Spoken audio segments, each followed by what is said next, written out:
प्रश्नावली 2 का दूसरा प्रश्न। हम क्या पढ़ रहे हैं? कराधान, चैप्टर 8 का सेकेंड टॉपिक कराधान है ना। कराधान मतलब टैक्स। टैक्स किस प्रकार से लगता है इसके बारे में हम पढ़ रहे हैं। दूसरा प्रश्न दिया हुआ है, नवीन का वित्तीय वर्ष मतलब एक साल 2013 से 14 के बीच में वार्षिक वेतन 7,20,000 रुपये है। वह सामान्य भविष्य निधि में 4,000 रुपये मासिक जमा करता है। एक महीने में 4,000 रुपये। 20,000 रुपये वार्षिक जमा करता है। वार्षिक जीवन बीमा की किस्त जमा करता है। 30,000 रुपये राष्ट्रीय बचत में निवेश करता है। अनाथ आश्रय में 15,000 रुपये दान करता है, जिसका 50% कर मुक्त है।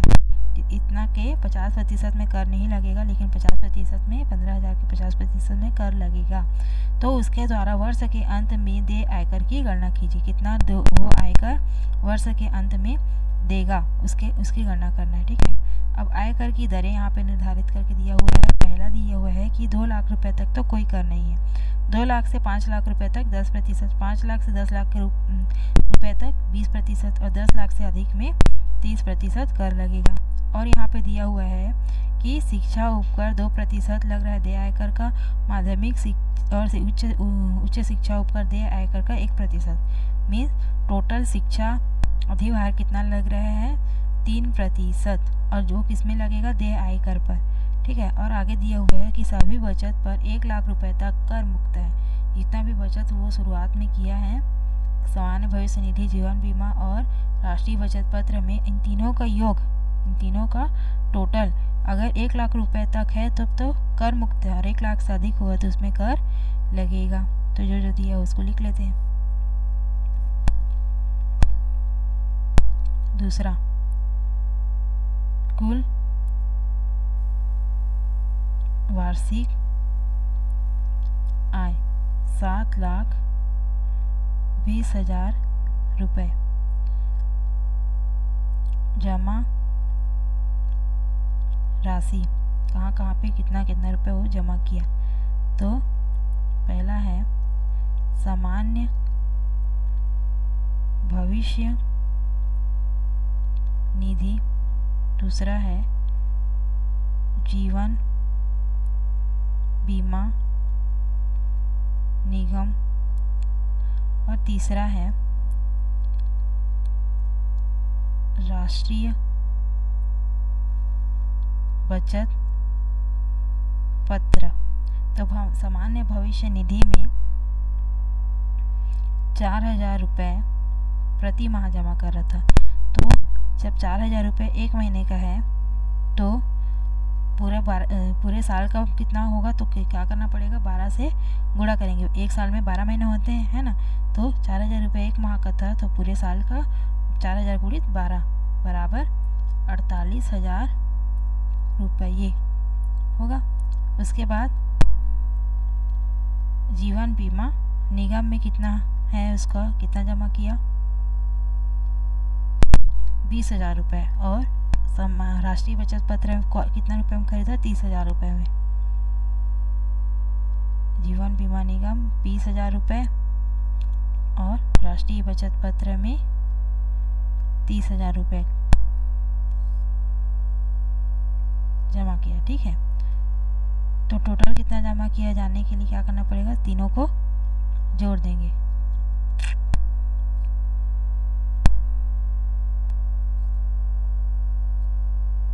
₹48,000 रुपये।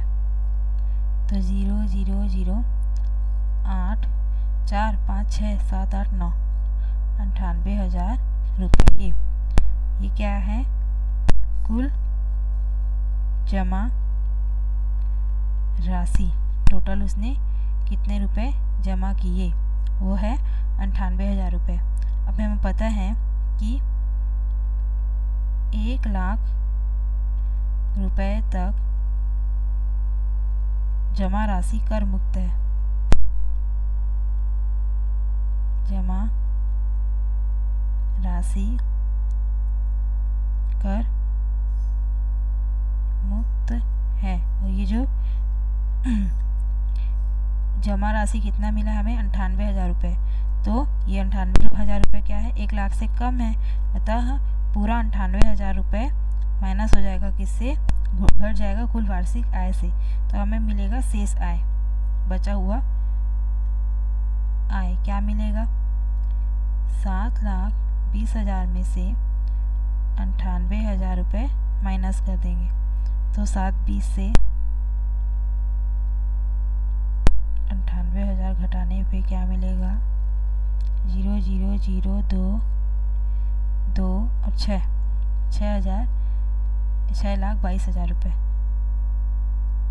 6,22,000 रुपये। अब क्या करना है, आगे प्रश्न में क्या दिया हुआ है कि इन सब जमा करने के बाद अनाथ आश्रम में उसने 15,000 रुपये दान किया, जिसका 50% कर मुक्त है। तो 50% निकाल लेते हैं 15,000 रुपये का, वो कर मुक्त है, उसको फिर से शेष आय से घटा देंगे तो हमें कर योग्य आय मिल जाएगा। अनाथ आश्रम में दिया, कितना दिया,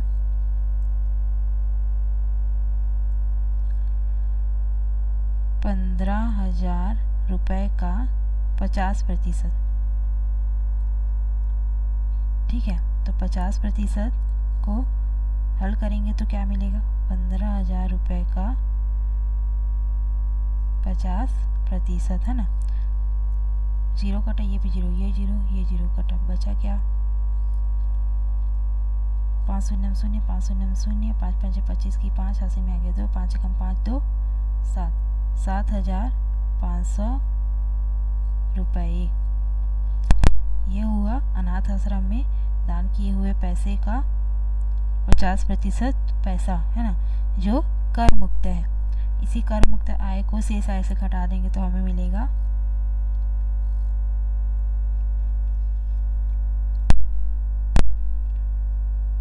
कर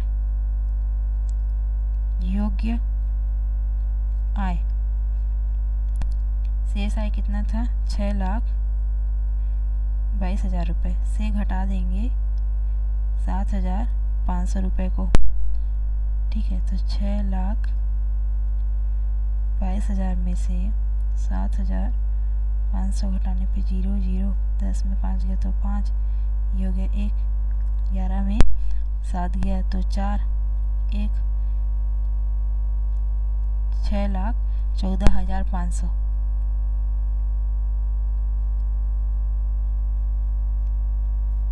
6,14,500 रुपये, इतना बचा। ये है कर योग्य आय, जिसमें आयकर की गणना होगी। अब क्या करना है, आयकर निकालना है ना। उसके लिए क्या करना पड़ेगा, टेबल देखना पड़ेगा, आयकर की दरें देखना पड़ेगा। दिया हुआ है कि 2 लाख रुपए तक तो कोई आयकर नहीं देना है, 2 लाख से अधिक 5 लाख से कम में 10%, और हमारा जो आय है 6,14,000 रुपये, 14,500 रुपये, वो 5 लाख से भी अधिक है, तो तीसरा स्टेप भी फॉलो होगा। 5 लाख से 10 लाख तक के बीच के अमाउंट हमारा कर योग्य आय बचा हुआ है ना, तो इसमें 20%, तो पहला दूसरा तीसरा तीनों यहाँ पे फॉलो होगा।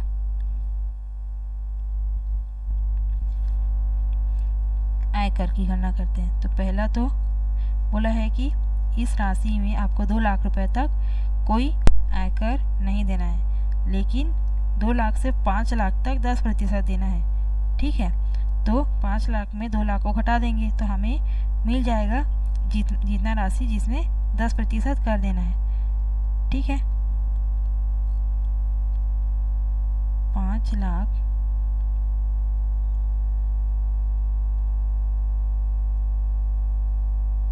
से 2 लाख रुपए को घटा देंगे का 10%, है ना, धन। अब नेक्स्ट स्टेप है कि 5 लाख से अधिक में 20% कर लगेगा। तो 5 लाख से कितना अधिक है ये जानने के लिए, ये अमाउंट 5 लाख से कितना अधिक है, 6,14,500, ये जानने के लिए क्या करना पड़ेगा, इसी 6,14,500 से 5 लाख को घटा देंगे तो ये 5 लाख से कितना अधिक रुपए है वो पता चल जाएगा। उसी पे कितना लग रहा है का प्रतिशत 20% आयकर लग रहा है। तो आयकर हमें मिल जाएगा 5 लाख में 2 लाख घटाएं तो कितना बचा 3 लाख रुपए का 10% में 10/100 रुपये धन 6,14,500 में 1 लाख घटाए 5 लाख घटाए तो क्या मिला 1,14,500 रुपये का 20% में 20/100। अब इसको हल करते हैं 0 0 3 और 1 0 1 0 कटा बचा क्या यहाँ पे कितना बचा 30,000 रुपये 1 2 3 4 हाँ 30,000 रुपये धन ये 0 ये 0 ये 0 ये 0 कटा 2 को गुणा करेंगे तो 2 0 0 5 दूनी 10 के 0 80 में 1 और 4 दूनी 8 1 9 2 1 का 2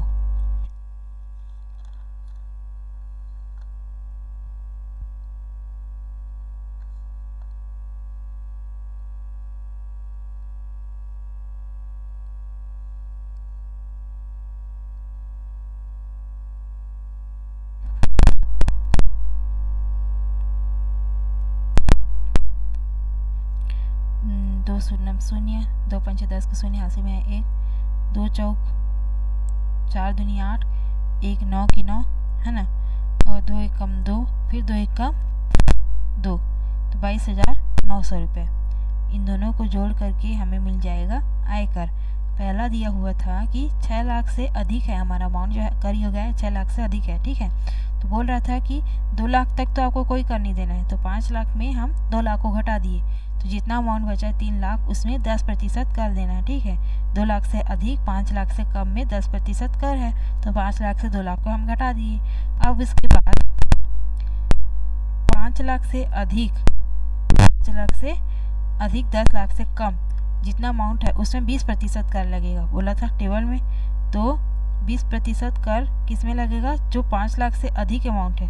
5 लाख से कितना अधिक है वो जानने के लिए क्या करना पड़ेगा 6,14,500 में 5 लाख को घटा देंगे ठीक है।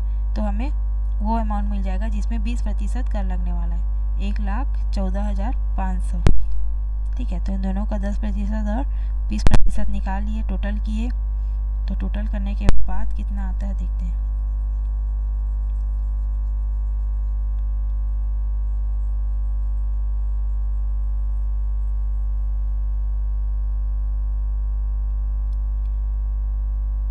तीस 30,000 में 22,900 को जोड़ने पे 0 0 9 2 5 52,900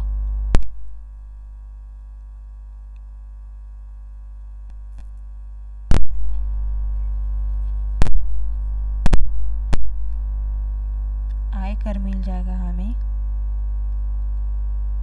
52,900 रुपये ठीक है।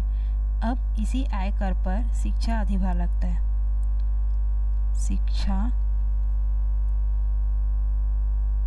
अधिभार बराबर क्या होता है आयकर का 3%। इसी आयकर पर 3% शिक्षा अधिभार लगाया जाता है। आयकर कितना है 52,900 का 3% मीन्स 3/100 0 0 ये 0 ये 0 9 3 9 58 तो 27 27 की 7 80 में आ गए 2 3 दूनी 6 2 8 5 दिया 15 1,587 रुपये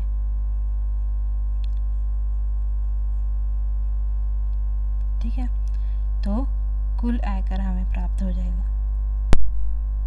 कुल आयकर बराबर होता है आयकर धन शिक्षा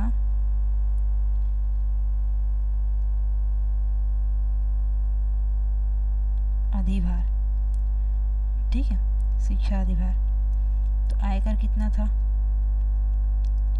52,900 धन शिक्षा अधिभार कितना मिला है 1,587 रुपये। इन दोनों को जोड़ने पे जो राशि प्राप्त होगी वही हमारा कुल आयकर है 1,587। 7 8 9 10 11 12 13 14 कि 4 हासिल में 1 4 5 54,487 रुपये।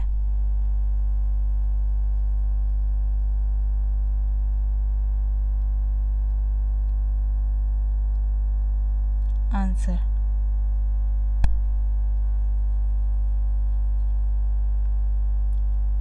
तो नवीन को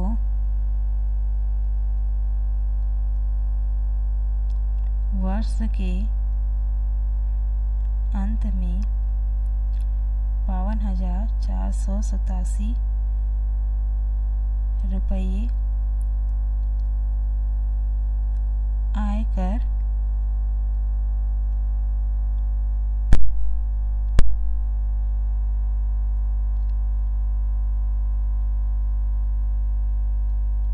देना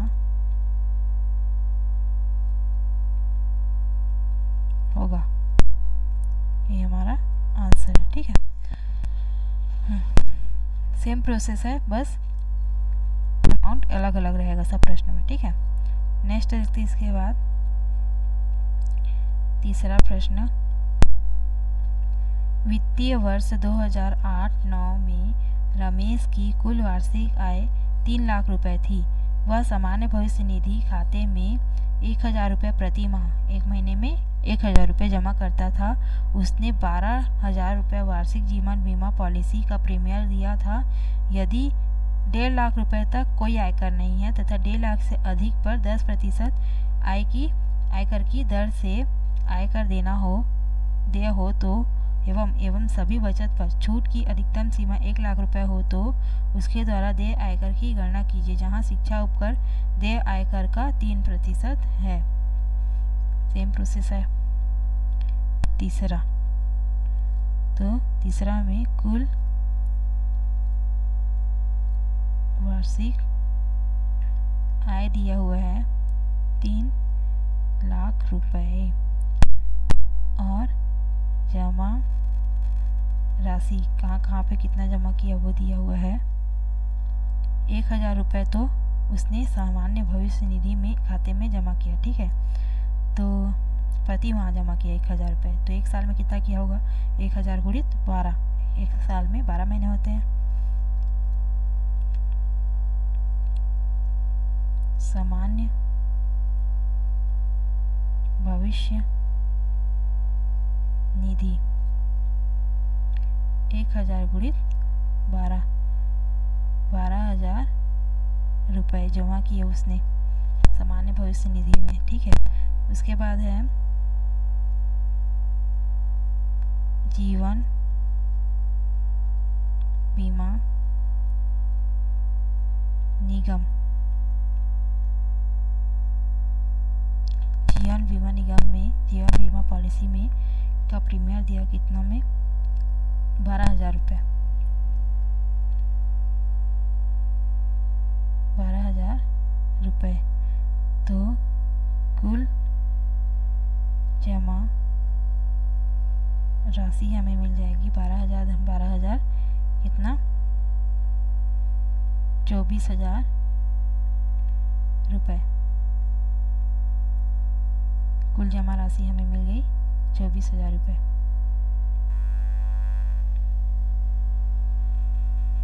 ठीक है, अब इतना जमा हो गया, उसने कहीं पर दान तो किया नहीं है, तो इतना जमा राशि है। अब लिखा हुआ है कि 1 लाख रुपए तक जमा राशि कर मुक्त है। 1 लाख रुपए तक आपको कर नहीं देना है इस जमा राशि में, लेकिन एक इसमें कितना राशि है? 24,000 रुपये। उसने 24,000 रुपये जमा किया, तो 1 लाख रुपए से कम है, अतः कर योग्य आय हमें मिल जाएगी। जो वार्षिक आय है उसमें से जितना बचत किया उसको घटा देंगे, तो 3 लाख में से 24,000 घटा देंगे, 0 0 0, 10 में 4 गया तो 6, ये हो गया 1, 11 में 2 गया तो 9, 2,96,000।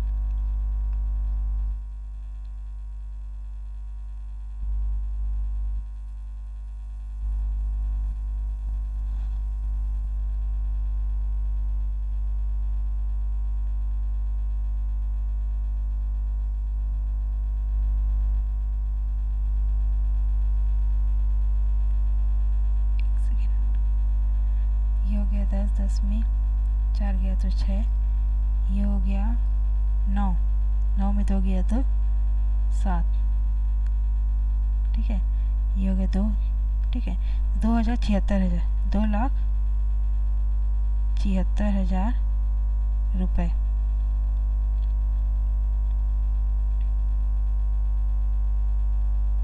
इतना रुपए कर योग्य आय मिला हमें। अब इसी पर आयकर की गणना होगी। आयकर बराबर, या फिर देय आयकर लिख सकते हैं, जितना उसको देना है वो आयकर है। उसके लिए क्या करना पड़ेगा, आयकर की दरें देखना पड़ेगा। तो आयकर की दरें यहाँ पे दिया हुआ है कि 1 लाख रुपए तक तो कोई कर नहीं है, 1 लाख से अधिक पर 10% कर लगेगा। तो ये अमाउंट जो है वो हमारा 1 लाख से अधिक है। 2,76,000 में 1 लाख को तो घटा देंगे, क्योंकि 1 लाख में कोई कर नहीं है, लेकिन 1 लाख से जितना अधिक है वो जानने के लिए 1 लाख को घटाएंगे, उस पर 1 लाख से जितना भी अधिक है उस पर 10% कर लग रहा है ना। तो इतना अमाउंट 2,73,000 से 1 लाख को घटा दिए का 10% हमको आयकर लगेगा, ठीक है। तो इतना का 10%, 1,76,000 रुपये का 10% गुणित 10/100। 2,76,000 में 1 लाख घटा दिए तो कितना मिला, 1 लाख, 1 मिनट, 1 लाख रुपए है कि अच्छा 1.5 लाख रुपए तक कोई कर नहीं है।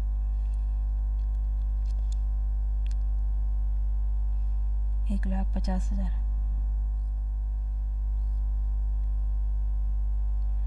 तो 2,76,000 में 1,75,000, 50,000 घटाने पे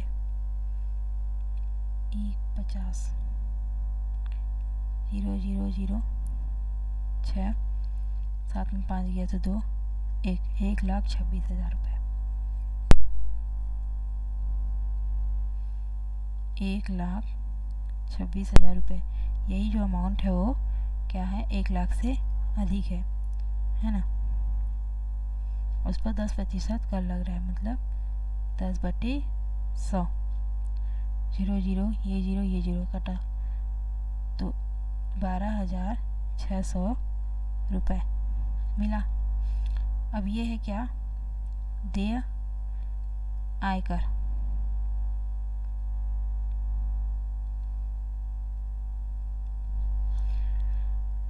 आगे दिया हुआ है कि शिक्षा अधिभार भी लगाया जा रहा है। शिक्षा अधिभार किस पर लगता है, आयकर का 3% होता है, ठीक है। तो आयकर कितना है, आयकर कितना देना है, 12,600 का 3% मीन्स 3/100, ये 0 ये 0 ये 0 कटा तो 6 3 18 की 8 हासिल में आ गए 1, 3 दूनी 6, 1 7, 3 एकम 3, 378 रुपये। यह है हमारा शिक्षा अधिभार या शिक्षा उपकर बोल सकते हैं। तो हमें कुल आयकर मिल जाएगा, आयकर धन शिक्षा उपकर। आयकर कितना है, 12,600 रुपये, धन शिक्षा उपकर है 378 रुपये।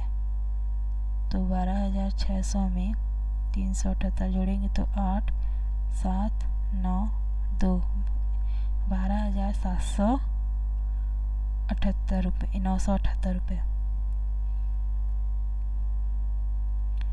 12,978 रुपये।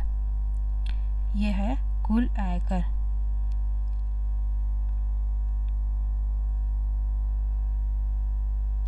जो कुल देय आयकर है ना, कुल देय आयकर, इतना टैक्स इसको सालाना पटाना है। ठीक है, 12,978 रुपये, ये हमारा आंसर है। नेक्स्ट देखते हैं इसके बाद, नेक्स्ट हम देखेंगे नेक्स्ट क्वेश्चन को।